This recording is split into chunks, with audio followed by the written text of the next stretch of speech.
All right, the shit's about to hit the fan. Here comes the Pumpkin Queen.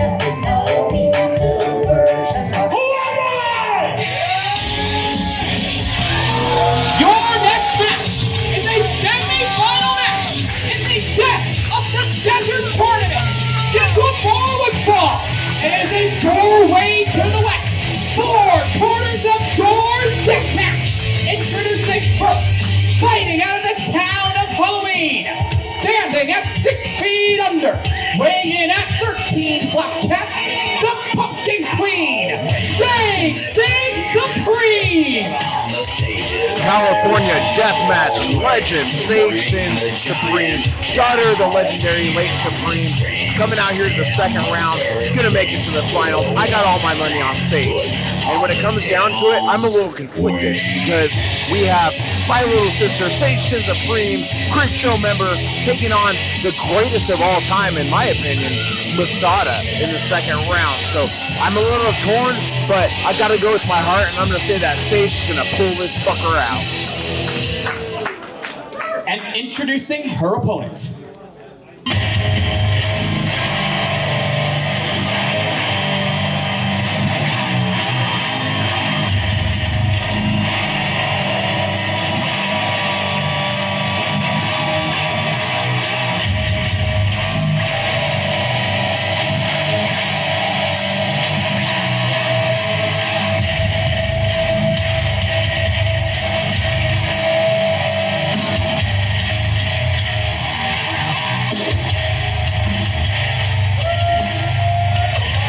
Fighting out of Waco, Texas, he is the Ultraviolent Beast MASADA!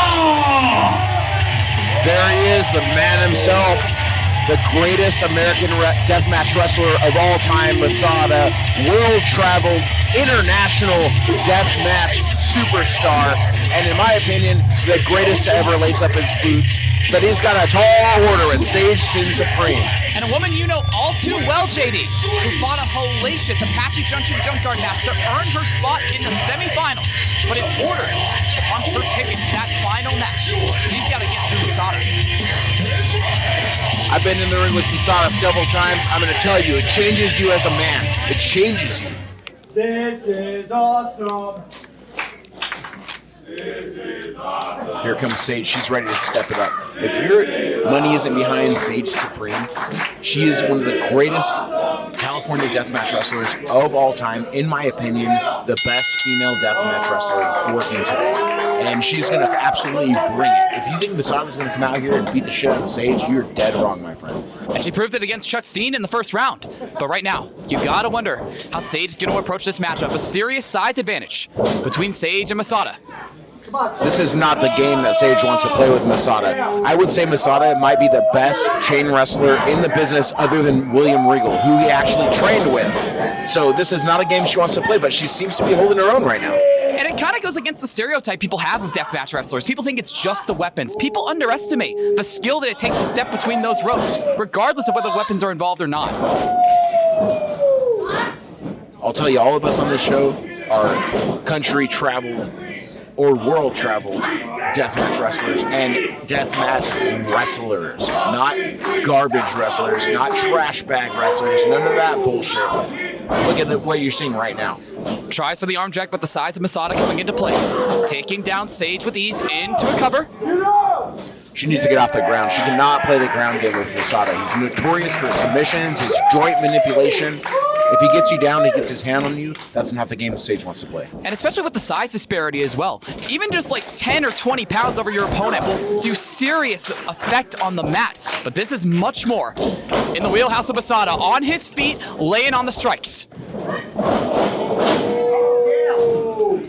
Sage taking out the legs of the big man. And drops the leg.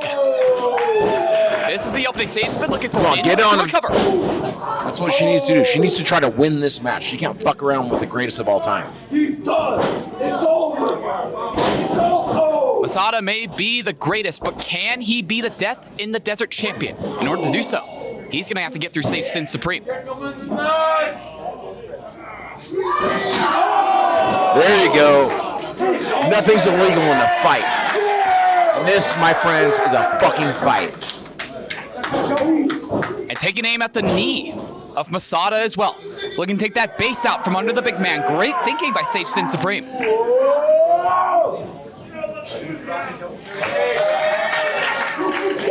Masada bailing out, trying to collect himself on the outside after she just stepped on his balls. And I don't blame him. Underestimate Sage Sin Supreme at your own peril, as now Sage not far behind with pumpkin in hand. Cracking it across the side of Masada's head. That's only smashing pumpkins that doesn't suck.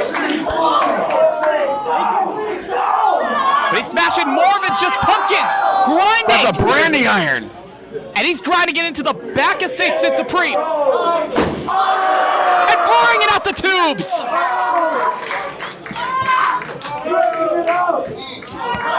Sage's got to get away. She's got to get back in the ring. She's got to get onto a higher position so she can fight down at Masada. But look at this. Come on, Sage. It does not end with the shattering of those tubes. That jagged edge being driven into the skull of Sage Sin Supreme.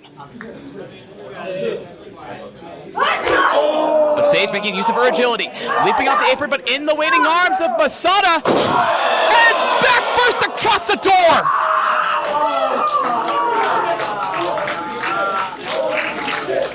Completely devastating for Sage. Caught her midair, gave her the world's strongest slam through the ropes into the ring on that light tube door. And now going into the crowd. Keep your distance. Those are two dangerous individuals brawling out amongst you. These fans need to learn that if the action is coming their way, they need to get the fuck out. And they're doing just that! Right into the old man in the second row.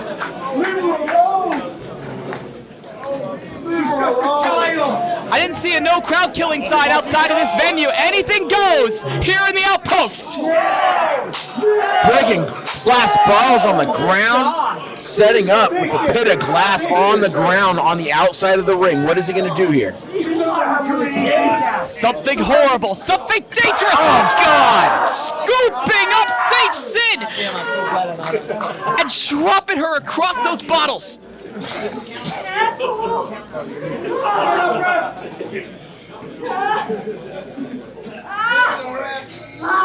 Masada now throwing her back in the ring, trying to win the match as he should. You cannot discount Sage Supreme. When you got her down, she is an underdog. She's a fighter. Look at it. She's going to bring it to him. Starting to fight back with a tube of her own. Now I got Masada in the corner. Coming with the knee.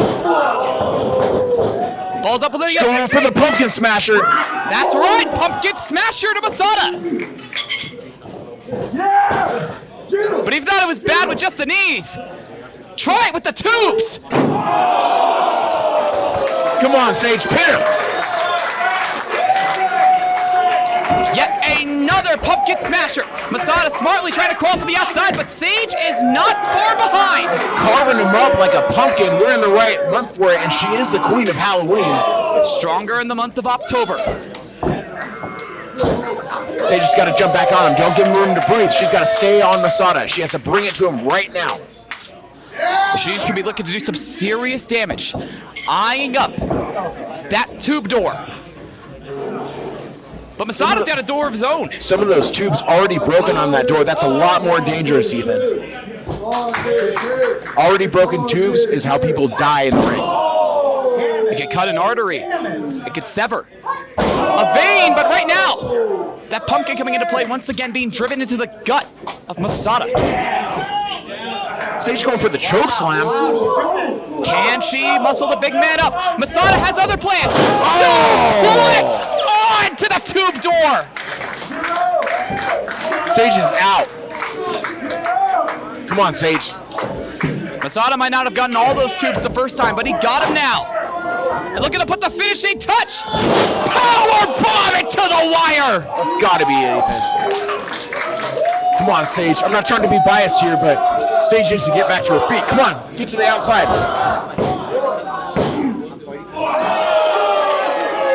Showing the heart of a champion right there. And if anyone can encourage her to do so, it is you, JD. You've been up and down the roads with Sage. You view her as a sister. You've got to be cheering her on here. You know, when I say Masada's the greatest deathmatch wrestler of all time, I mean that, but I firmly believe that Sage has what it takes to win this fucking tournament. But if Masada keeps this up, she's got to get out of the ring. She's got to collect herself. She needs to take a break. The flame in that jack-o'-lantern could go out for good. Rake in the eyes.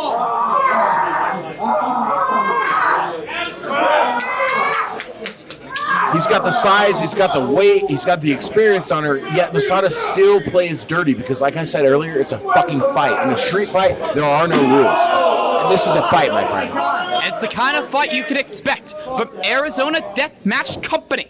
But now, it's Masada with a hold of that signature pumpkin. Sage Sin Supreme. He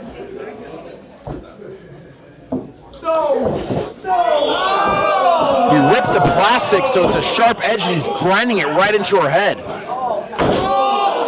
Driving it right into the top of her head. And now burying that boot in the throat of Sage Sin Supreme.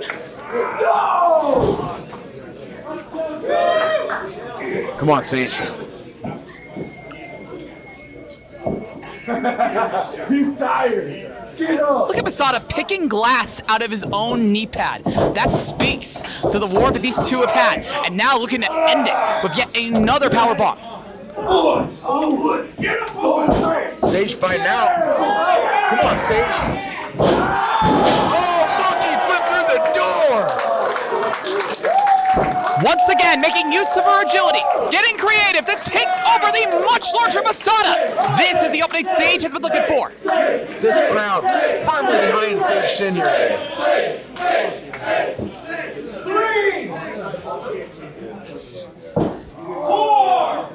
Both these competitors with time to recover, and you got to think that favors Sage more than anyone. She needs to get her win back. She needs to get to her feet if she wants to advance to the finals of the Death in the Desert tournament.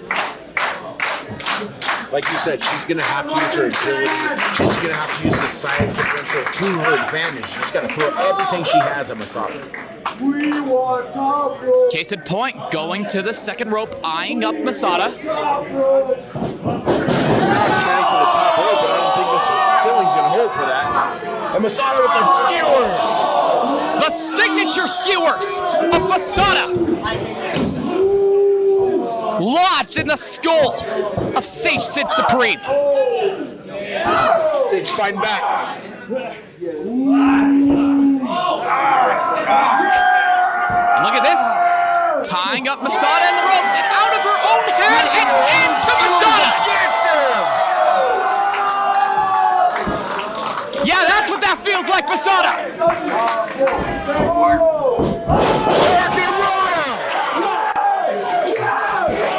Sage has to keep her foot on the gas. She has to keep it going. Round she goes. Satellite DDT. With the skewers in his fucking head.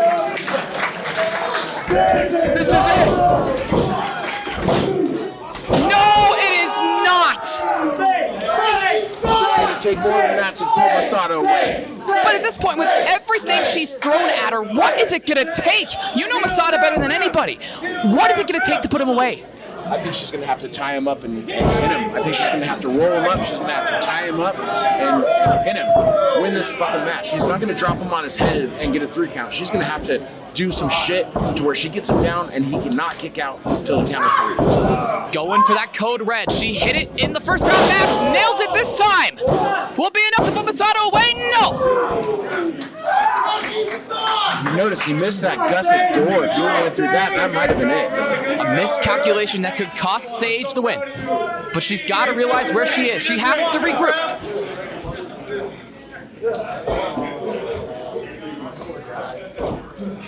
She need to go for it one more time. But caught in the clutches of Masada. Even higher this time. Just shit cans her into the gusset door. But even that's not enough. Masada wants to put Sage down for good with yet another power bomb. Covered by Masada. That is it. Your winner of the match, advancing to the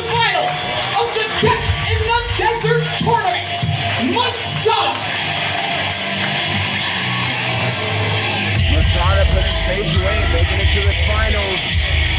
I knew she had to bring it. I felt like she had the fucking fight in her.